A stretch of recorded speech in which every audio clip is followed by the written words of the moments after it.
presidente José Pepe Mujica reconoció divisiones al interior de su gabinete.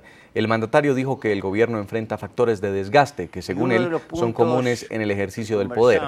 Las declaraciones de Mujica tuvieron lugar durante un consejo extraordinario de ministros convocado luego de que fuera declarado inconstitucional el impuesto a la concentración de los inmuebles rurales.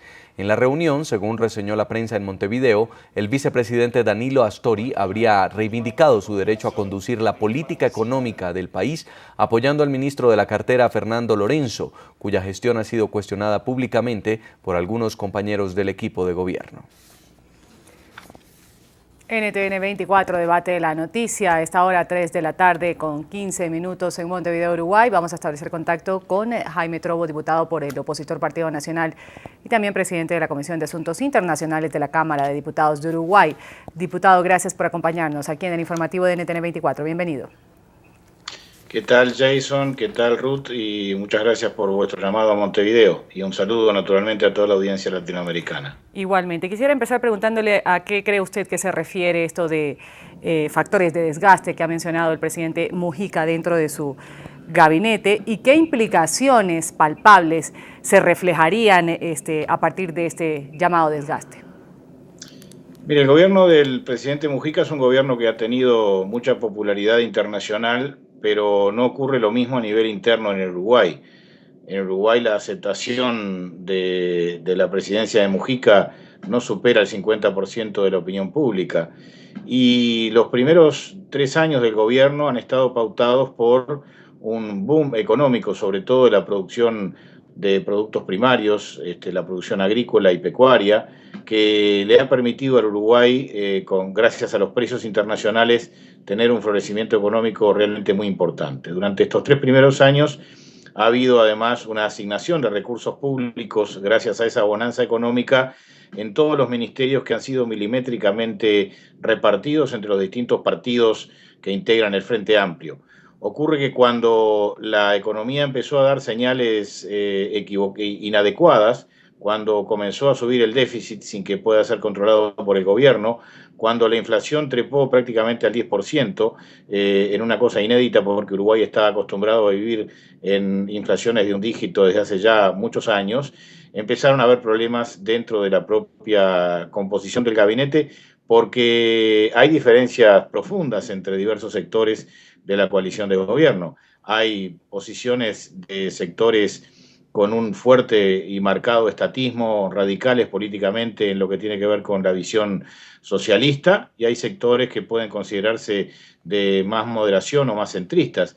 Y lo que está ocurriendo en este momento es precisamente un choque entre esos diversos sectores internos del Frente Amplio, lamentablemente en el escenario del gobierno, lo que indudablemente al país le causa un daño muy importante porque afecta la credibilidad del gobierno, la estabilidad y de ese modo todo lo que puede tener de bueno el Uruguay en el sentido de la atracción de inversiones y de las seguridades que emite, el gobierno hoy no lo está reflejando.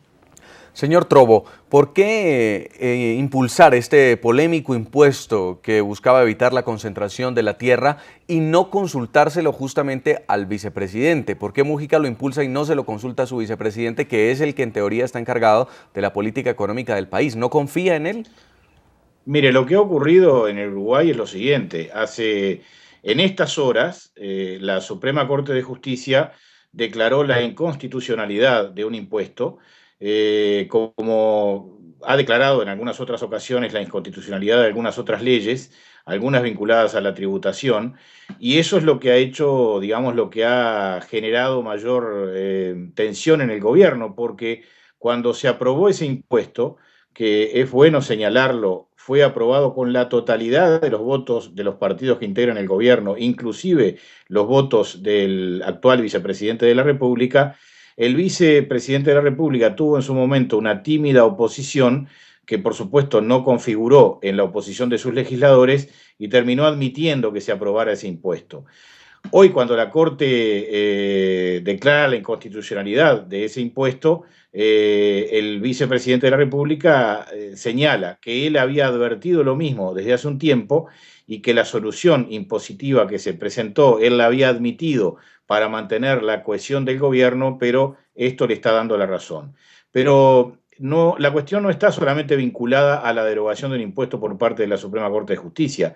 La cuestión está vinculada a la visión que algunos sectores del gobierno tienen, que quieren seguir aumentando impuestos, y parece ser que el vicepresidente está en posición de mantener la tributación actual. Sin perjuicio de lo cual, lo grave y lo problemático es que todos los sectores del gobierno están comprometidos en el gasto y ninguno quiere arriesgar opinión sobre dónde debe disminuirse este a los efectos de que pueda bajar el déficit y a su vez también esto quite la presión que existe sobre la inflación y por tanto la depreciación del ingreso y los salarios que en Uruguay está ocurriendo en estos días precisamente por el efecto que tiene una inflación de 2 dígitos en el correr del año, en el correr del último año.